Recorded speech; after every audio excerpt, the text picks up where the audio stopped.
بات سمجھ رہے ہیں؟ یہ اعلیٰ حضرت کی شان ہے۔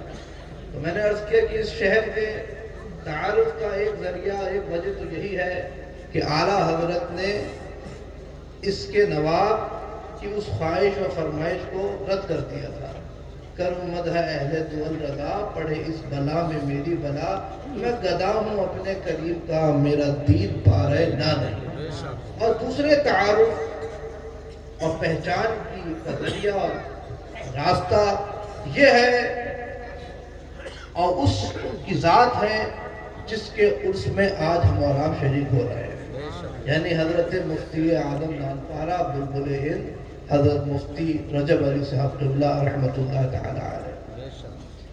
یعنی آج ہمارے زمانے میں اور دینی، مذہبی اور مسلکی حلقے میں اگر نانپارہ کا ذکر تذکرہ آئے تو آدمی یہی کہتا ہے کہ وہی نانپارہ نا جہاں کے حضرت مفتی رجب علی صاحب نانپاروی تھے۔ یعنی آپ غور کیجئے کہ یہ اس علاقے اور اس خطے کے حضرت نبی بخش، حضرت کے والد کا نام حضرت نبی بخش کے صاحبزادے کو اللہ تبارک و تعالیٰ نے اتنی مقبولیت، اتنی شہرت اور ان کے دینی، ملی، فکری اور مذہبی اور مسلکی خدمات کو اتنا مقبول فرمایا اور ان کو اتنی شہرت عطا فرمائی کہ آج ان کا خطہ اور ان کا پورا علاقہ ان کے نام سے اور ان کے کام سے پہچانا جا رہا ہے۔ الحمدللہ۔ تو حاضرین محترم، یہ تو دو ذرائع ہیں اس شہر کے تعارف کے نام سے۔ اور میں عرض کروں کہ سچی بات تو یہ ہے کہ بلبل ہند کی شخصیت پر بولنے کا مجھے اتنا حق حاصل نہیں ہے، کیونکہ میں نے حضرت بلبل ہند کی حیات و خدمات پر کوئی کتاب مطالعہ نہیں کی اور نہ میں نے ان کی صحبت اختیار کی، بلکہ میں نے تو ان سے ملاقات تک نہیں کی۔ ان کا تو وصال اور انتقال اس وقت ہو گیا جب میں بہت ایک چھوٹا بچہ رہا ہوں گا۔ ان پر بولنے کا حق تو ان کے معاصر علماء کا، جیسے انہوں نے محدث کبیر کا ذکر کیا، وہ بولے تو سند کا درجہ رکھے گا، کیونکہ المعاصرت سبب المنافرہ، کہ معاصرت منافرت کا سبب ہوتی ہے۔ معاصر عالم اپنے دوسرے معاصر عالم کو جلدی قبول نہیں کرتا، یہ اسی وقت قبول کرتا ہے کہ جب اس معاصر عالم میں کچھ ایسی بات ہوتی ہے جو منوانے پر مجبور کر رہی ہوتی ہے۔ تو حضرت مفتی اعظم نانپارہ مفتی رجب علی صاحب قبلہ رحمۃ اللہ تعالی علیہ کی یہ شخصیت تھی کہ ان کے زمانے کے ان کے معاصر علماء نے انہیں تسلیم کیا اور انہیں قبول کیا، ان کی تعریف اور ان کی توصیف کی۔ یہ ان کے مقبول ہونے کی اور قبول ہونے کی بہت بڑی دلیل ہے، کیونکہ معاصر علماء جلدی کسی کو قبول نہیں کرتے۔ تو میں نے عرض کیا کہ میری معلومات کا اثاثہ تو بہت کم ہے۔ ہاں، ہم نے اتنا جانتے ہیں اور اپنے بزرگوں سے اور اپنے خاندان کے لوگوں سے یہ سنا۔ خود میرے والد گرامی، ابھی میں سفر پہ تھا، 10 دن سے مسلسل میں سفر پہ ہوں، اور ابھی بریلی شریف سے نہیں بلکہ بنگلور سے میں آ رہا ہوں۔ یہاں لکھنؤ میں میری فلائٹ اتری اور اس کے بعد یہاں سے مسلسل اور یہیں پہ ڈائریکٹ نانپارہ حاضری ہوئی۔ تو میرے والد گرامی سے بات ہوئی تو میں نے عرض کیا کہ میں حضرت مفتی اعظم نانپارہ کے عرس میں حاضر ہونے جا رہا ہوں۔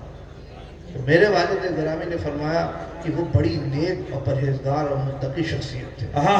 سبحان اللہ، سبحان اللہ، سبحان اللہ، سبحان اللہ۔ ہمارے بزرگوں نے، ہم نے تو جو ان کے بارے میں سنا وہ یہی سنا جو ہمارے ذہن میں ان کا تاثر آج بھی قائم ہے، وہ یہ کہ وہ ایک عالم ربانی اور عالم حق تھے، اور ایسے عالم ربانی تھے اور ایسے عالم حق تھے جن کے بارے میں حدیث پاک میں آیا کہ موت العالم مصیبت لا تجبر ظلمت لا تصد، کہ ایک عالم کی موت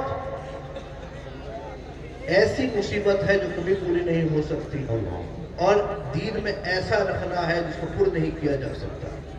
آپ یاد رکھیے کہ حضرت مفتی اعظم نانپارہ وہی عالم ربانی اور وہی عالم حق تھے کہ جن کے انتقال سے دین میں ایسا رکھنا پیدا ہو جاتا جو کبھی پر نہیں ہو سکتا۔ علامہ عاشق الرحمان صاحب کی ایک بات مجھے اس وقت یاد آ رہی ہے. انہوں نے اس حدیث پاک کی شرح فرمائی, بڑی مزے کی بات, علماء کرام توجہ فرمائیں.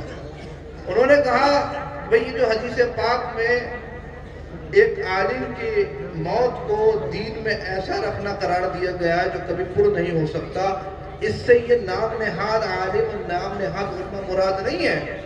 انہوں نے کہا کہ ورنہ تو ہندوستان بھر میں ہزاروں کی تعداد میں مدارس موجود ہیں اور ہر مدرسے سے ہر سال 10 20 25 بچے فارغ ہوتے ہیں, تو اس حساب سے ہزاروں بچے فارغ ہو رہے ہیں اور ہر فارغ ہونے والا اپنے آپ کو عالم سمجھتا ہے. تو وہ کہتے ہیں کہ یہ نام نہاد عالم اس حدیث سے مراد نہیں. وہ کہتے ہیں اگر خدا نخواستہ سارے عالم بھی خدا نخواستہ ایک ساتھ بھی اگر انتقال کر جائے تو دین میں کوئی رکھنا پیدا ہونے والا نہیں ہے. وہ کہتے ہیں کہ دین یہاں وہ عالم ربانی مراد ہے کہ جس کے کردار میں گفتار میں اللہ کی برہان نظر آئے.